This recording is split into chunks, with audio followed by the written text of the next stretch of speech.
Now, if overtrying is the number one reason why good shooters do not shoot well in competition, one that follows closely to it is not adhering to a mental system. It has to be number two. What do we mean by a mental system?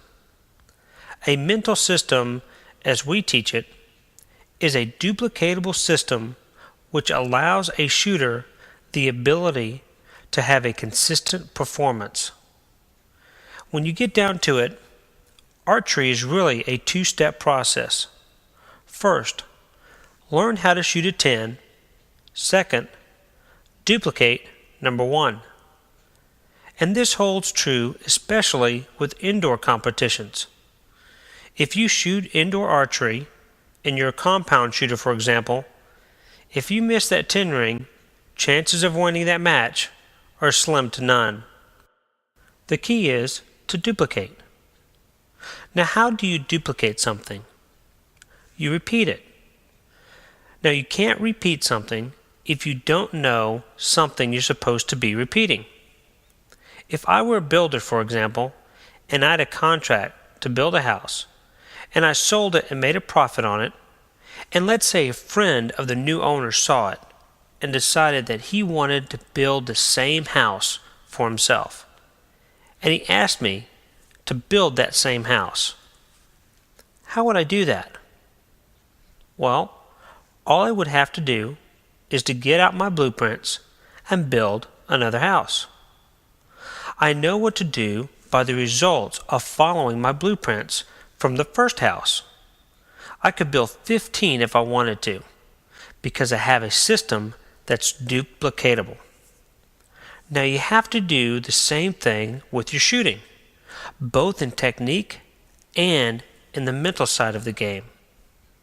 What are you supposed to think about before you shoot a shot?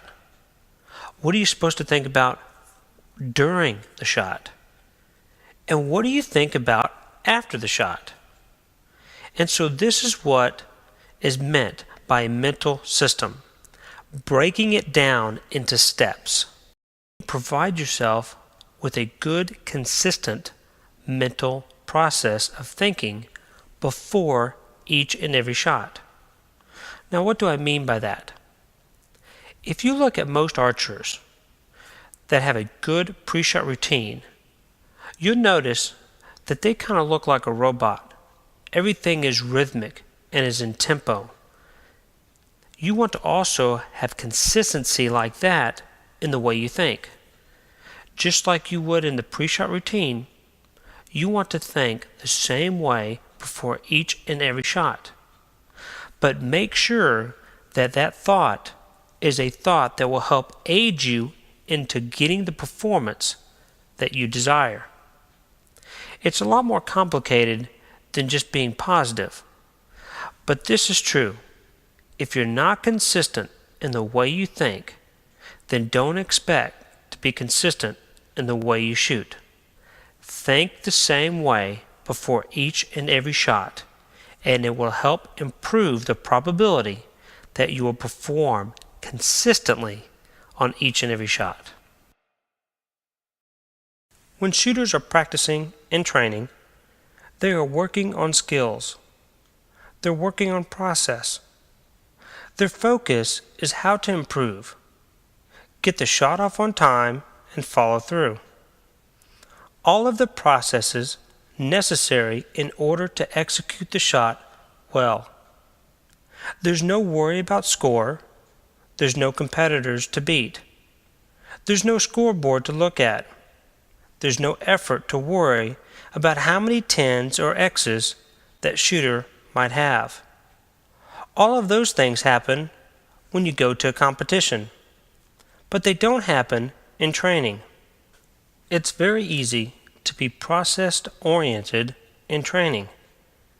Training, for most archers, is defined as working on an area of improvement. It's the period of time when the focus is on shooting a certain way. For example, working on blank bell techniques or group shooting or holding techniques. Practice, on the other hand, is more about getting together with other shooters and shooting as a group. Maybe simulating a match by shooting a score against one another. But regardless, it's very difficult to duplicate the same pressure that you might feel in a tournament.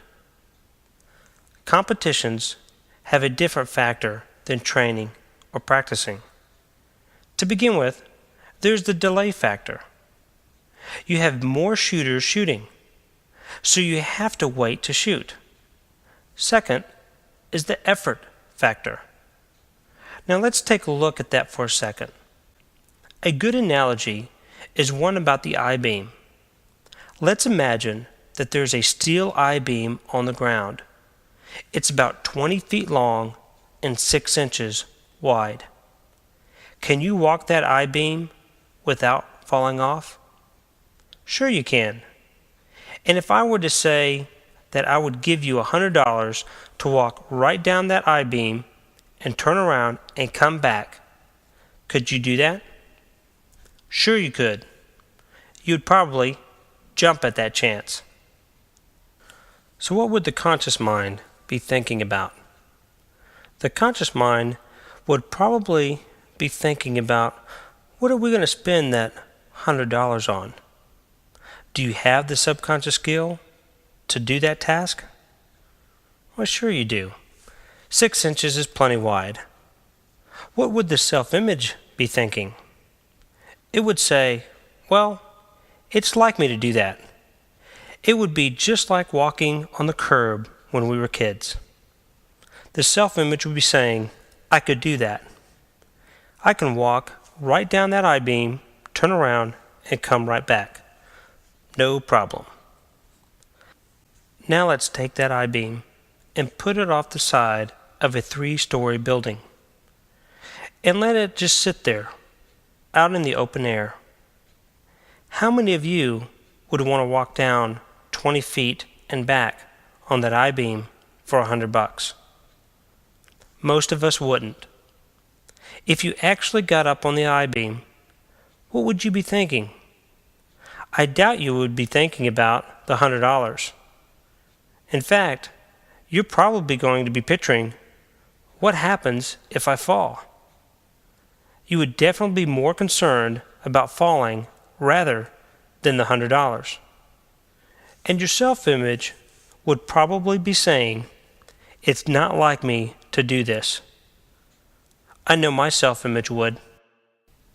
So things change when we move the I-beam from the ground up in the air 3 stories high. What does this have to do with shooting archery? Well, when the I-beam is on the ground, it's like practice. And when the I-beam is up in the air, it's like competition. That's what happens when pressure is introduced to the issue.